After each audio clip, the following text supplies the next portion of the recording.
तो आइए आज हम शुरू करने वाले हैं न्यूक्लियर फिजिक्स का सेकंड लेक्चर, जिसके अंदर हम पढ़ने वाले हैं क्यू वैल्यूज के बारे में कि ये सर ये क्यू वैल्यूज होती क्या है।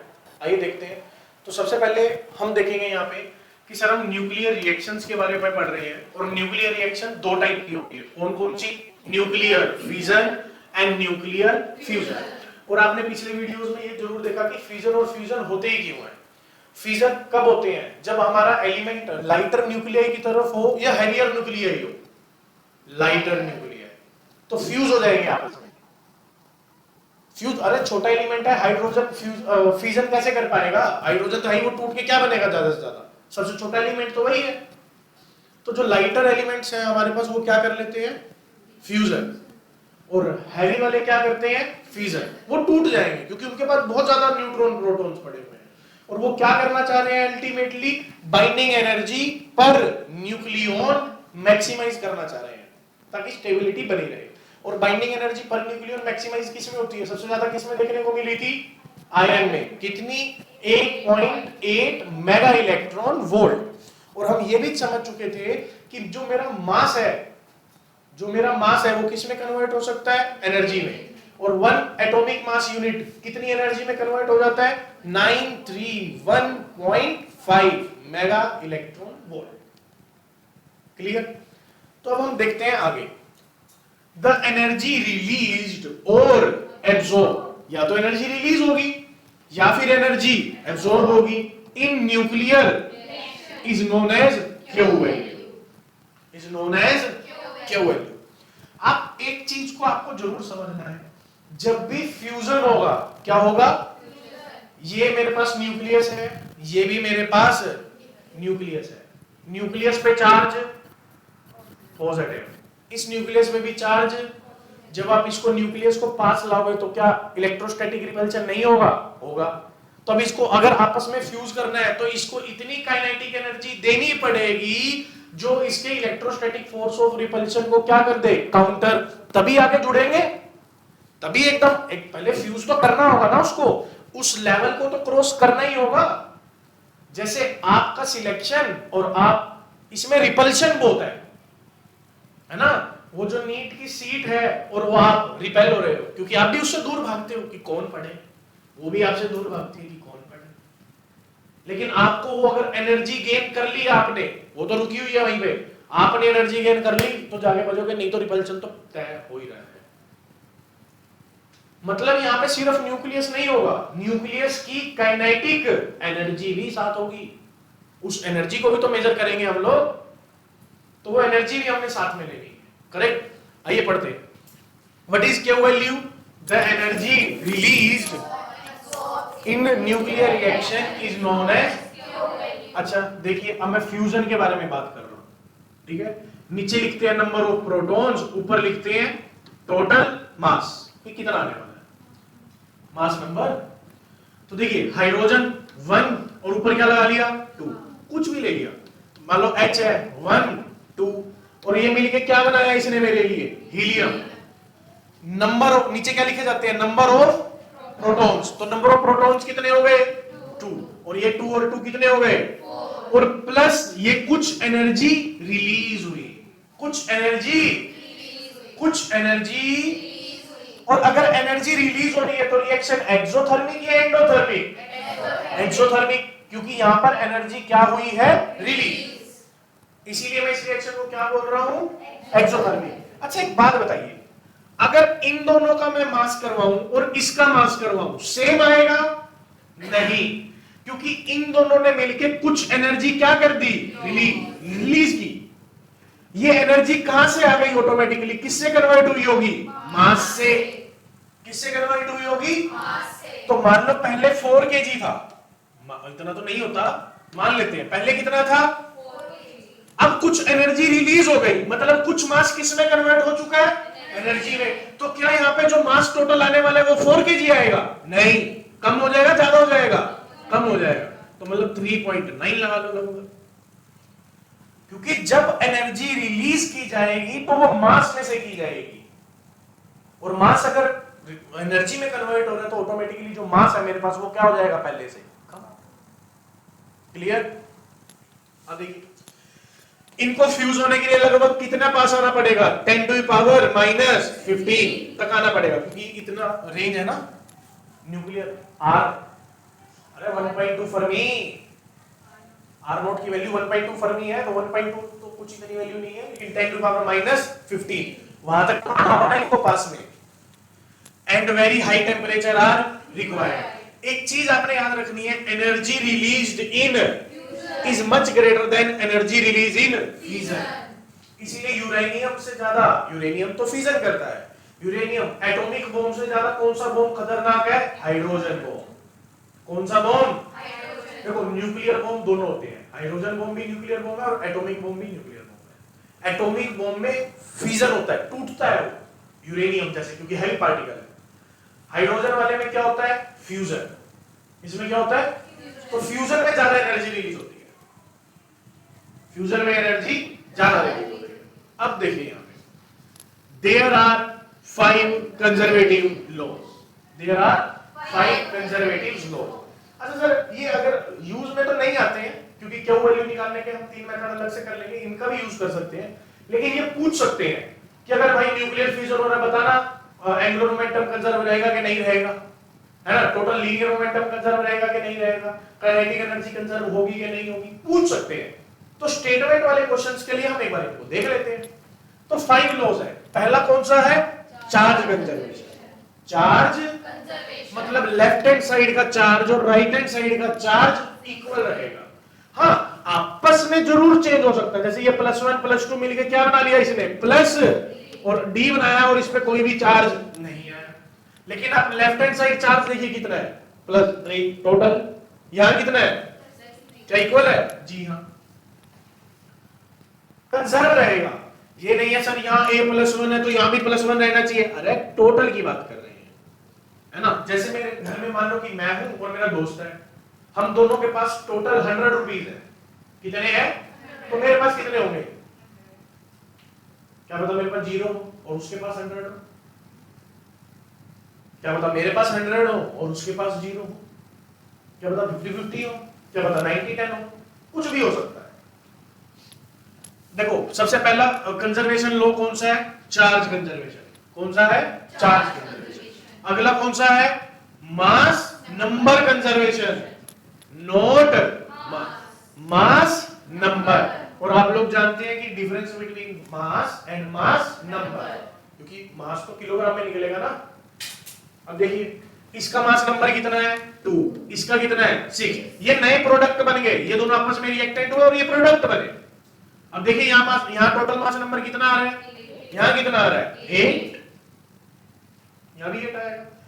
तो मेरे पास सबसे पहला कौन सा लॉ था, चार्ज कंजर्वेशन, दूसरा मास नंबर कंजर्वेशन, तीसरा एनर्जी कंजर्वेशन। कौन सा, एनर्जी कंजर्वेशन। ठीक है, अब ध्यान से देखते जाइए, एनर्जी कंजर्वेशन। मैंने मास लिया Ma Mb, किसमें कन्वर्ट हो गई, Mc प्लस Mb, मास लिख लिए इनके, Ma plus Mb gives Mc plus Mb। पढ़ना, ये ऐसे तो रिएक्शन करने वाले, इनके पास, क्योंकि इनको आपस में क्या होना है, फ्यूज, तो पास पास आने तभी रिएक्शन होगी ना भाई। चाहे आप फ्यूजन कर रहे हो, फ्यूजन के लिए प्रोटॉन को पास नहीं आना पड़ेगा, आना पड़ेगा, तो उसको कुछ ना कुछ एनर्जी लेके पास आना होगा। अगर पास आ रहा है, क्योंकि आपस में क्या कर रहे हैं ये, रिपल्शन, और आपको एनर्जी लेके आना होगा, मतलब आपके पास क्या होगी, काइनेटिक एनर्जी।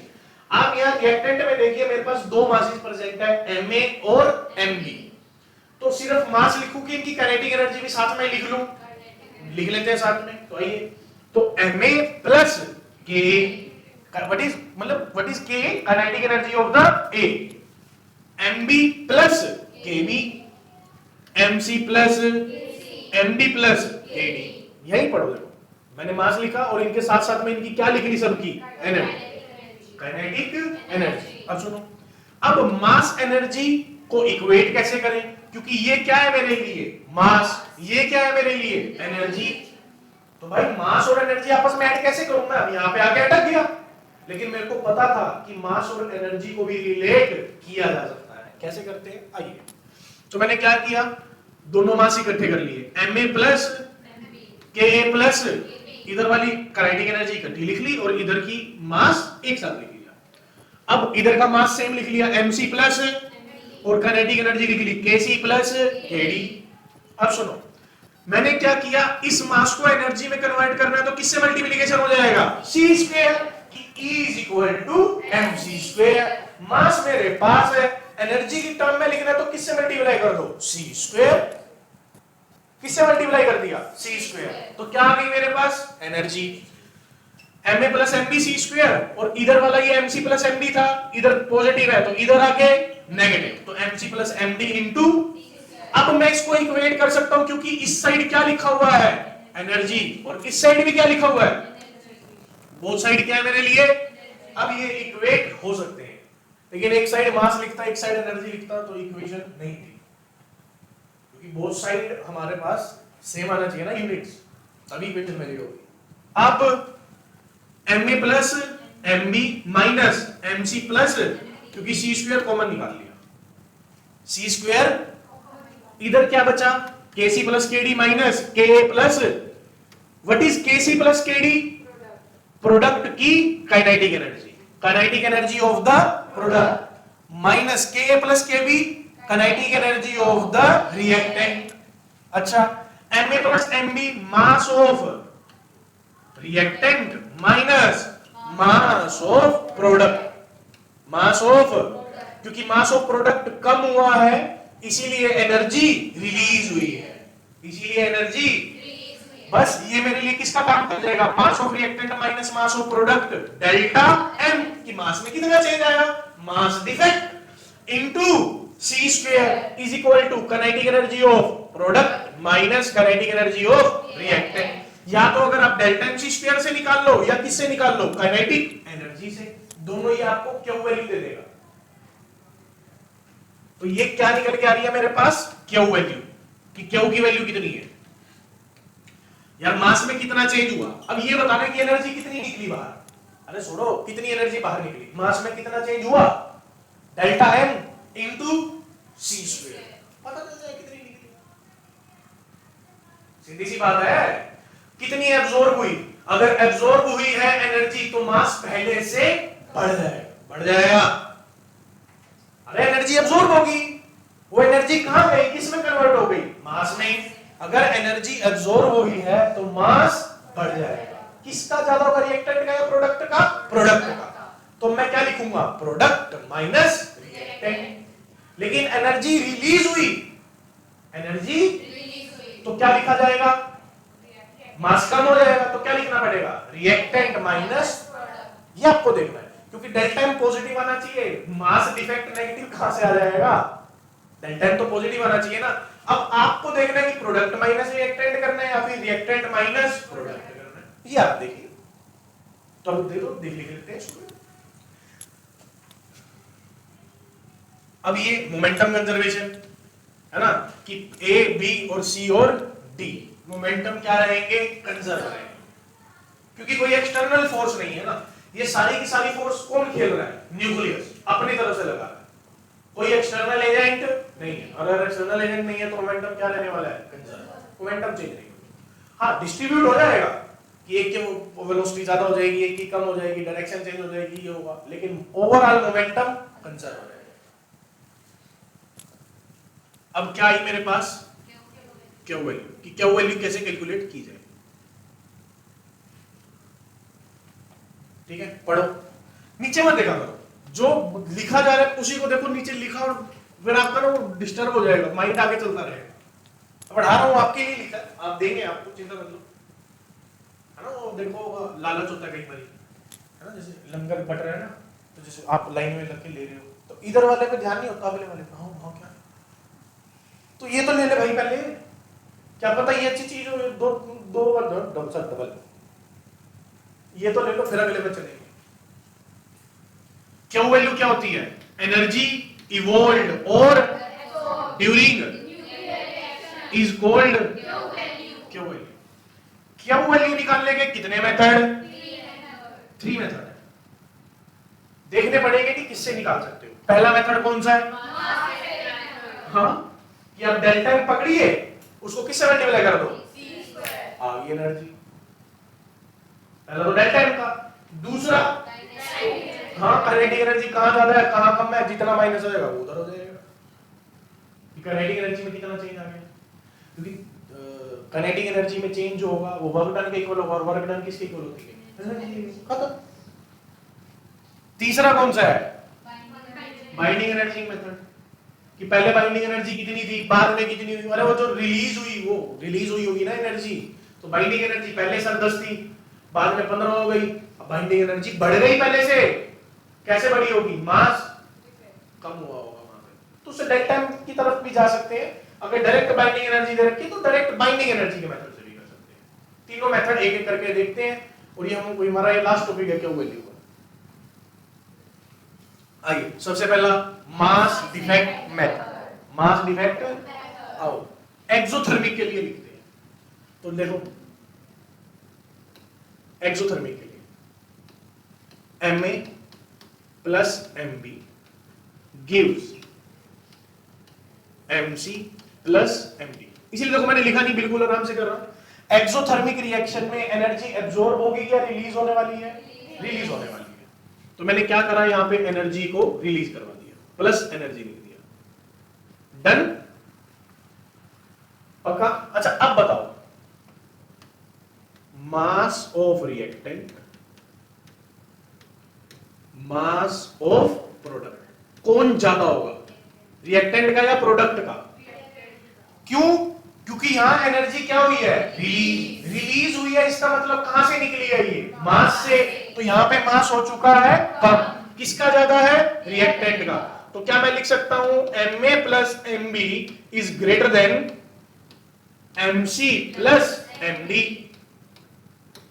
लिख सकता हूं ऐसे। अब मेरे को मास डिफेक्ट निकालना है, क्या, डेल्टा एम, तो डेल्टा एम में क्या बनेगा, रिएक्टेंट माइनस प्रोडक्ट या प्रोडक्ट माइनस रिएक्टेंट, तो मास of reactant minus mass of बस एनर्जी, या जिसको मैं क्या बोल रहा हूं, क्यू वैल्यू कितनी आ जाएगी, delta M into C square, और आपको पता है ये मास सारे के सारे एएमयू में आएंगे, और 1 एएमयू की जगह क्या लिखा जाएगा, 931.5 मेगा इलेक्ट्रॉन वोल्ट, बस आप डेल्टा एम निकाल लीजिए, सी स्क्वायर से मल्टीप्लाई, तो हम वैसे भी नहीं करने वाले। अगर मेरे पास डेल्टा एम आ गया तो मैं सीधा 931.5 मेगा इलेक्ट्रॉन से वोल्ट से मल्टीप्लाई कर दूंगा, सी स्क्वायर थोड़ा ना लिखते हैं वहां पे, वहां थोड़ा 3 × 10 की पावर 8 को स्क्वायर करके मल्टीप्लाई करके दे रहे हो, डायरेक्ट डेल्टा एम आते उससे मल्टीप्लाई करो, वो इसी की वैल्यू आएगी, किसकी, is equal to mc square. Confirm है दोस्त, चल सकते हैं आगे पक्का। अब किसके लिए, फॉर एंडोथर्मिक, आइए तो Ma plus Mb plus energy, क्योंकि अब एनर्जी पहले ही देनी पड़ेगी, क्योंकि एंडोथर्मिक है ना, एब्जॉर्ब कर रहा है, तो रिएक्टेंट साइड लिखनी पड़ेगी, गिव्स Mc प्लस Mb। अब बताइए मास ऑफ रिएक्टेंट या फिर मास ऑफ प्रोडक्ट कौन ज्यादा होने वाला है, सो प्रोडक्ट, अब प्रोडक्ट का ज्यादा है सर, क्योंकि एनर्जी क्या हो चुकी है, एब्जॉर्ब, और एनर्जी एब्जॉर्ब होकर क्या बन गई होगी, मास, तो मास ज्यादा हो जाएगा। तो अगर मैं डेल्टा एम लिखूं तो रिएक्टेंट कौन है, Mc plus Md is greater than Ma plus Mb, clear, और डेल्टा एम आपके पास आ जाएगा तो क्या वैल्यू कितनी आ जाएगी आपके पास, delta M into C square, अपना तो सही है, delta M into 931.5 mega electron volt, 931.5 mega electron volt, clear यहां तक, क्यों वैल्यू आसान है, बिल्कुल इजीली कंसेप्ट, एक एक कंसेप्ट बिल्कुल क्लियर कट करते हुए चलो कि दिक्कत ना आए। हम निकाल रहे हैं क्यू वैल्यू निकालने के कितने मेथड है सर, 3, पहला मास डिफेक्ट, ये मास डिफेक्ट किया, दूसरा काइनेटिक एनर्जी, तो काइनेटिक एनर्जी वाला आया कौन सा, काइनेटिक एनर्जी मेथड। वैसे तो आपके सिलेबस में मेनली मास डिफेक्ट से ही पूछता है क्यों वैल्यू, लेकिन काइनेटिक एनर्जी दे दे तो कोई दीन धर्म थोड़ी ना भाई किसी का, तो हम तो सारे कर लेंगे। नीट जैसे एग्जाम में इसमें ज्यादा चलते हैं क्योंकि वो हो गया आपके लिए, स्कूल के लिए, स्कूल में वही करवाते हैं 10 के साथ, लेकिन हम इधर चलते हैं। पढ़ो, if we given in question with reactant and product kinetic energy then this method is used. याद करो जब हमने स्टार्टिंग में किया था तो delta M C square kinetic energy of product minus kinetic energy of reactant, वहां पे भी काइनेटिक एनर्जी का चेंज के इक्विवेलेंस था वो, मतलब वहां से बाइंडिंग एनर्जी भी आ रही हो ना, मास डिफेक्ट वाली एनर्जी भी ले रहा था मैं और काइनेटिक एनर्जी भी ले रहा था मैं। तो अगर काइनेटिक एनर्जी दे रखी है तो भाई काइनेटिक एनर्जी लिख लो, उसमें क्या है। आइए, A plus B gives C plus D plus, अब सुनो, जहां एनर्जी, जहां पे एनर्जी ज्यादा, मतलब जिस साइड एनर्जी दे रखी है आपको, जिस साइड एनर्जी दे रखी है, मतलब प्रोडक्ट साइड दे रखी है या फिर रिएक्टेंट साइड दे रखी है, जिस साइड एनर्जी दे रखी है, या जिस साइड एनर्जी ज्यादा, या यहां थोड़ा चेंज करते हैं इसको,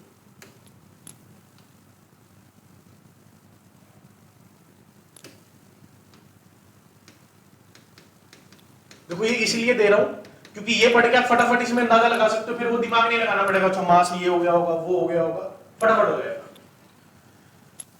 जहां एनर्जी दे रखी है वहां काइनेटिक एनर्जी ज्यादा होगी, काइनेटिक एनर्जी, क्यों काइनेटिक एनर्जी ज्यादा होगी, कोई एक्सप्लेन कर पाएगा। एनर्जी उधर निकल रही है, अरे जो एनर्जी निकल रही है वो किस फॉर्म में होगी, काइनेटिक एनर्जी में। यार कहीं से भी एनर्जी रिलीज हो रही है, अब एनर्जी रिलीज होकर कहीं तो जाएगी, हीट लाइट साउंड कहीं तो जाएगी, लेकिन यहाँ पे ना हीट में ना लाइट में ना साउंड में, तो वो एनर्जी उसके पास है, और वो एनर्जी उसके पास किस फॉर्म में रहेगी, फिर काइनेटिक एनर्जी की, सिंपल सी बात है। और इस तरफ काइनेटिक एनर्जी ज्यादा,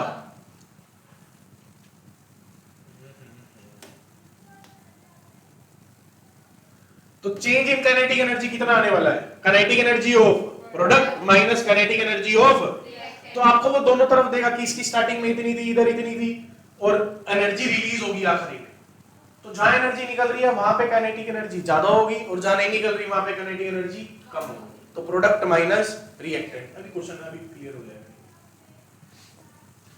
अगला कौन सा है, बाइंडिंग एनर्जी मेथड, कि binding energy of product minus binding energy of reactant किसकी इक्वल होती है। सर इसमें तो कुछ नहीं समझाया।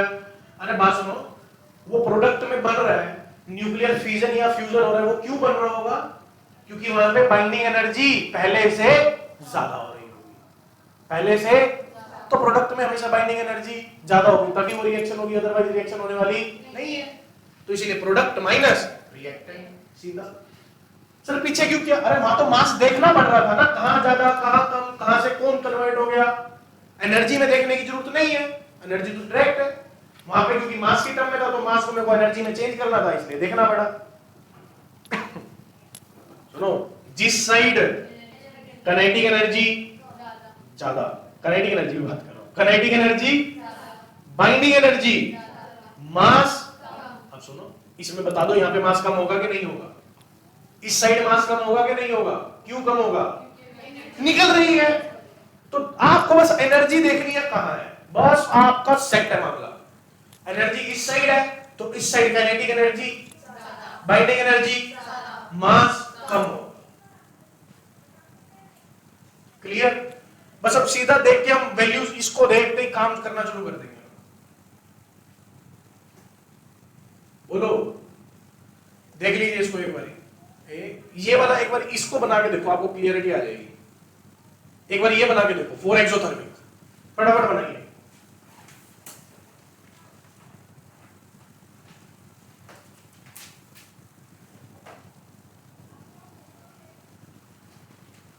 जल्दी कीजिए, खुद लिखिए बेटा। अरे भाई लिख ले जल्दी, नियम वाला बचा देंगे एक मुक्के में।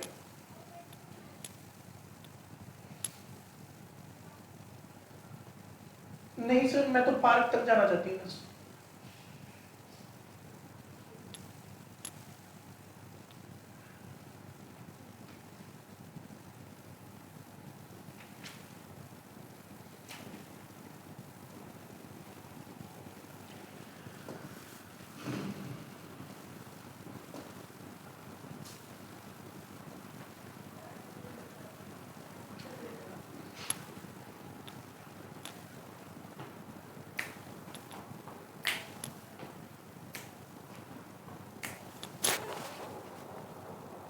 लिख लिया जी, लिख लीजिए, बहानेखोरी मत कीजिए, लिख लो जी, लिख लो।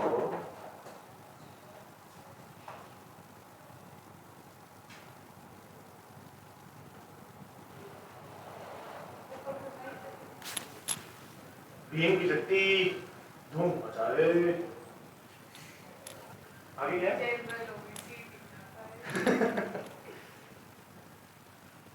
भीम की शक्ति धूम मचाए। आगे क्या था?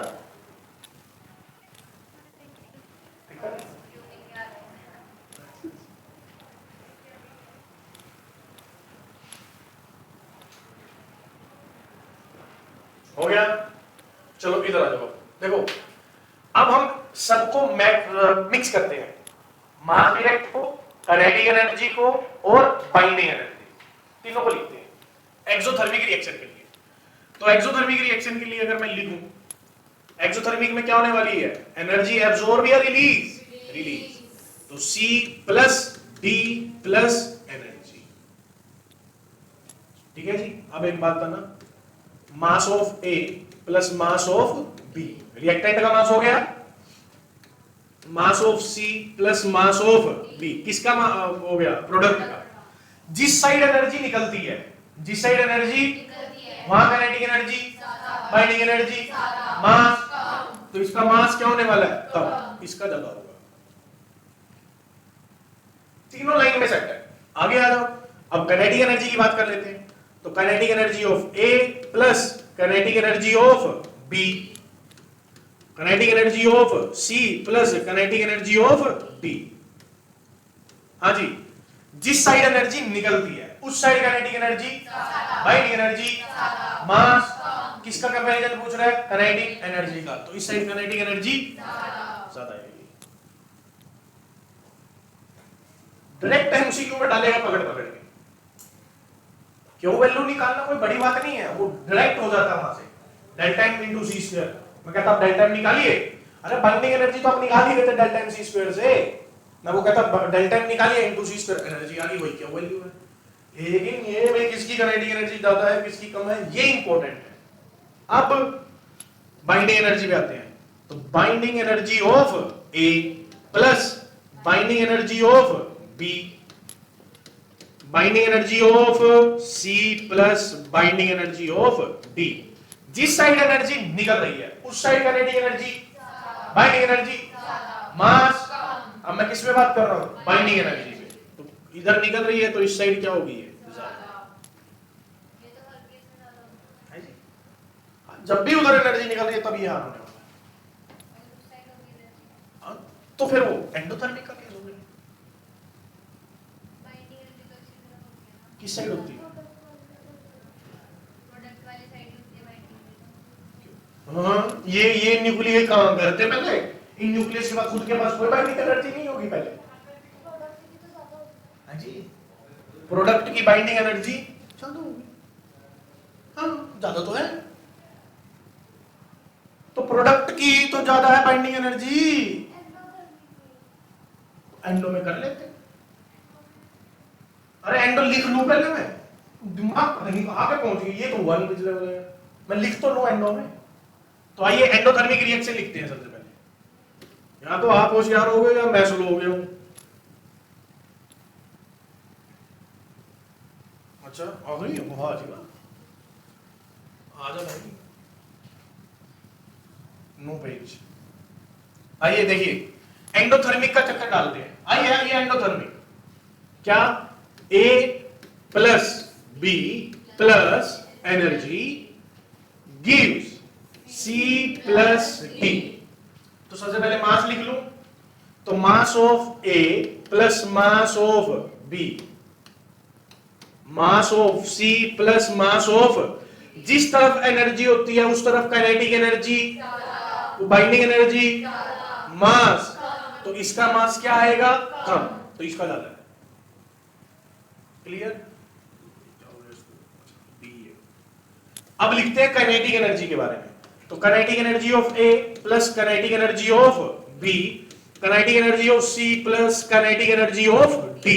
आइए वापस से, जिस तरफ एनर्जी है उस तरफ kinetic energy, binding energy, mass, तो इस तरफ काइनेटिक एनर्जी होने वाली है ज्यादा। Next binding energy of A plus binding energy of B, इधर आया मेरे पास binding energy of C plus binding energy of D. अब आइए वापस से, जिस तरफ एनर्जी होती है उस तरफ काइनेटिक एनर्जी ज्यादा, बाइंडिंग एनर्जी मास कम। हम किसके बारे में बात कर रहे हैं? Binding energy. तो बाइंडिंग एनर्जी इस तरफ क्या होने वाली है? इस तरफ। अब आपका कंसर्न ये है कि सर अगर पहले बाइंडिंग एनर्जी ज्यादा थी, पहले बाइंडिंग एनर्जी, तो इसने रिएक्शन ही क्यों की? तो इसने रिएक्शन ही क्यों की? क्योंकि मैंने इसको जबरदस्ती एनर्जी देके तोड़वाया। मैंने जबरदस्ती एनर्जी देके इसको तोड़वाया, जबरदस्ती करा। ये खुद नहीं करता। खुद अगर वो खुद करना चाहता है तो वो ये करेगा, कहेगा यार मैं एनर्जी रिलीज करूंगा, लेकिन आप जबरदस्ती, क्योंकि वो देखो खुद स्टेबल है, पहले स्टेबल है ना, और आप अनस्टेबल करना चाहते हो उसको, भाई तोड़ इसको, तो क्या देनी पड़ेगी? एनर्जी। तो टूट रहा है, मतलब ये वाला प्रोसेस नेचुरली नहीं होगा।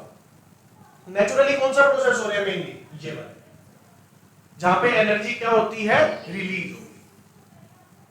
क्लियर? क्लियर ना डाउट? हाँ हाँ, फ्यूजन फिजन पे भी नहीं कहूंगा मैं इसको, लेकिन ये कहीं पे भी आप कर सकते हो, एनर्जी दे दो तो तोड़ दो उसको कि कुछ और ही प्रोडक्ट बन जाएगा जिसकी बाइंडिंग एनर्जी पहले से कम हो, क्योंकि जबरदस्ती कर रहे हो ना आप। ये देखो वही बात है। देखो मान लो ये एक लड़की है चंपा, है ना, चंपा स्टेबल हो रही है शादी करके, वो क्योंकि स्टेबल हुई है तो क्या कर दिया? एनर्जी रिलीज कर दी, एनर्जी रिलीज कर दी, क्योंकि मैं हाँ बहुत स्टेबल, ओह मजा आ गया। यहां पे एक लड़की है जिसका नाम है चंपा, घर वालों का प्रेशर, शादी हो जाएगी? हाँ हो जाएगी। स्टेबल होगी अनस्टेबल पहले से? लेकिन शादी तो होगी ना एक बार।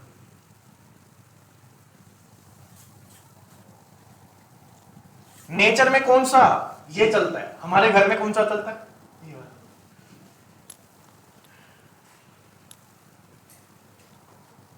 क्लियर? तो ये क्यू वैल्यू निकालने की टेक्निक्स है। तो अब हम क्या करेंगे, एक पूरी अलग से वीडियो बनाएंगे जिसके अंदर बाइंडिंग एनर्जी पर न्यूक्लियॉन्स और ये क्यू वैल्यू को निकालने के लिए पूरे सिर्फ क्वेश्चन ही क्वेश्चन, सिर्फ क्वेश्चंस की वीडियो बनाएंगे।